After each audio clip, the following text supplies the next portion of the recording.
بیوہ آپ نے فرمایا سائی علی الانبلا والمسکین کالمجاہد فی سبیل اللہ.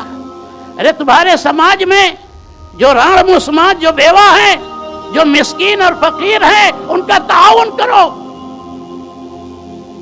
ان کے مسائل کو سولو کرو. جہاد کا ثواب ملے گا، اتنا ثواب ملے گا جتنا ایک شخص ڈیلی نفلی روزہ رکھ کے حاصل کرتا ہے.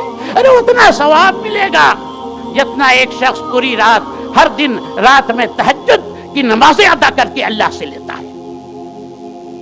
یہ عورتیں اسلام نے وہ سارے حقوق انہیں دیے. نکاح ثانی کا نکاح کا حق دیا. سب سے بڑا حق جو اسلام نے عورتوں کو دیا وہ جینے کا حق دیا، حق الحیات دیا. آج سائنس ترقی کر گئی، آج ہمیں پتہ چل جاتا ہے کہ ماں کے پیٹ میں لڑکا ہے یا لڑکی اگر بیٹی ہوتی ہے تو اسے پیدا بھی نہیں ہونے دیتے. میرے بھائیوں،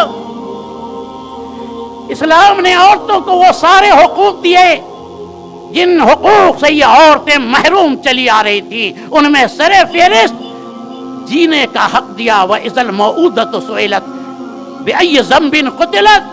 فرمایا رحمت للعالمین نے ان اللہ حرم علیکم عقوق الامہات ووعد البنات. اللہ نے ماؤں کی نافرمانی کو اور بیٹیوں کو زندہ درگور دفن کرنے کو حرام قرار دیا ہے.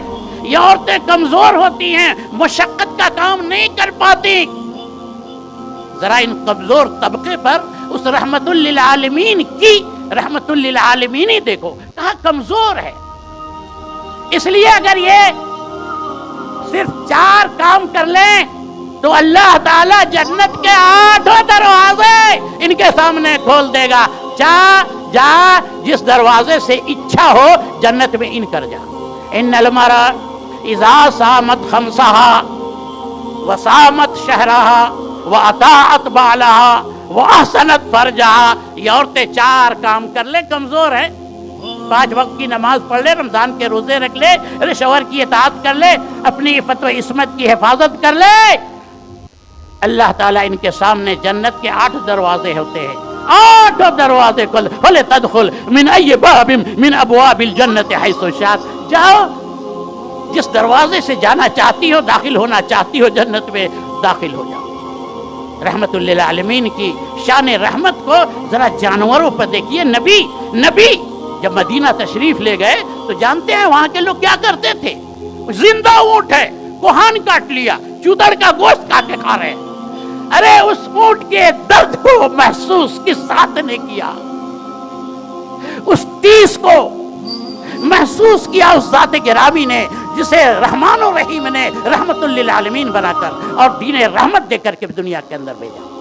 فرمایا ما قطع من البہیمہ وہی حیۃ فہو میت. جو گوشت چوتر کا کاٹ کے کھاتے ہو وہ مردار ہے، وہ تمہارے لیے اس کا کھانا جائز نہیں ہے. جانوروں کو ذبح کرو. اذا ذبحتم فاحسنوا الذبح ولیحد احدکم شفرتہ ولیرح ذبیحتہ. سنو، جانور کو ذبح کرو تو اپنی چھری تیز کر لو، قاعدے سے ذبح کرو، آرام دے کر کے اسے ذبح کرو. وہ جانور جس کا کھانا حرام ہے پھر بھی اس پر رحمت للعالمین کی شان رحمت دیکھو. صحابہ کرام اس کو تاکید کر رہے ہیں. سنو، عذبت امرأۃ بحرۃ. سنو، ایک عورت تھی، وہ اس نے بلی کو باندھ رکھی تھی، چھوڑتی نہیں تھی، اسے آزاد نہیں کرتی تھی کہ وہ کھا پی لے، باندھ رکھی تھی. تڑپ کر بھوک اور پیاس کی وجہ سے وہ بلی مر گئی. اللہ نے اس بلی کے جان لینے کی وجہ سے اس عورت کو جہنم میں داخل کر دیا. سنو میرے ساتھیوں، بنی اسرائیل میں ایک شخص تھا. ارے بنی اسرائیل میں ایک طوائف تھی. امام بخاری رحمت اللہ علیہ باب رحمت الناس والبہائم کے تحت اس حدیث کو لائے. کہا کہ اس طوائف نے اس سے زیادہ گندا کام کچھ نہیں ہو سکتا. وہ طوائف نے دیکھا کہ ایک کتا پیاس کی شدت سے زبان باہر کر رہا ہے، یہ ہوا ہے، ہانپ رہا ہے، کسی طرح اپنے موزے کو تر کر کے اس طوائف نے اس کتے کی کے زبان پر پانی نچوڑ کر کے اس کی پیاس کو بجھا دیا۔ اللہ تعالیٰ کو اس طوائف کی یاد آئی، اتنی بھائی کہ اس رب العالمین نے اس جانور، بے زبان جانور پر رحم کرنے اور اس کی پیاس کو بجھا دینے کی وجہ سے، اے میرے ساتھیوں، اللہ تعالیٰ نے اسے جنت میں داخل کر دیا۔ میرے بھائیوں، اللہ کے نبی صلی اللہ علیہ وسلم پوری انسانیت کے لیے مبعوث، اس لیے پوری انسانیت سے محبت کرو، کسی سے گھرنا نہیں اور کسی سے فیلنگ اور تعصب اپنے دل میں مت رکھنا۔ حب انسانیت کے چراغ اپنے سینے میں جلاؤ۔ مصیبت کی گھڑیوں میں یہ مت دیکھو کہ یہ آپ کے کاسٹ کے لوگ ہیں یا آپ کے مسلک کے لوگ ہیں، پوری انسانیت کی خدمت کے لیے آگے بڑھو۔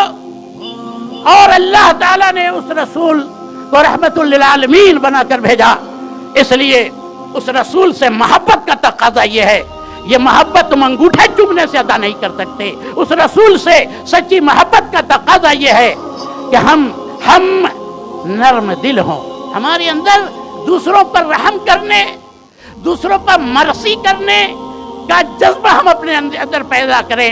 یاد رکھیے، رحمت کرنا، معاف کر دینا، نرم انداز اختیار کرنا، اگر یہ چیز آپ اپنے اندر پیدا کر لو گے تو آج جو طلاق کی کثرت ہو رہی ہے، میاں اگر بیوی پر رحم کرے تو پھر اس کی ازدواجی زندگی میں باغ و بہار آئے گی۔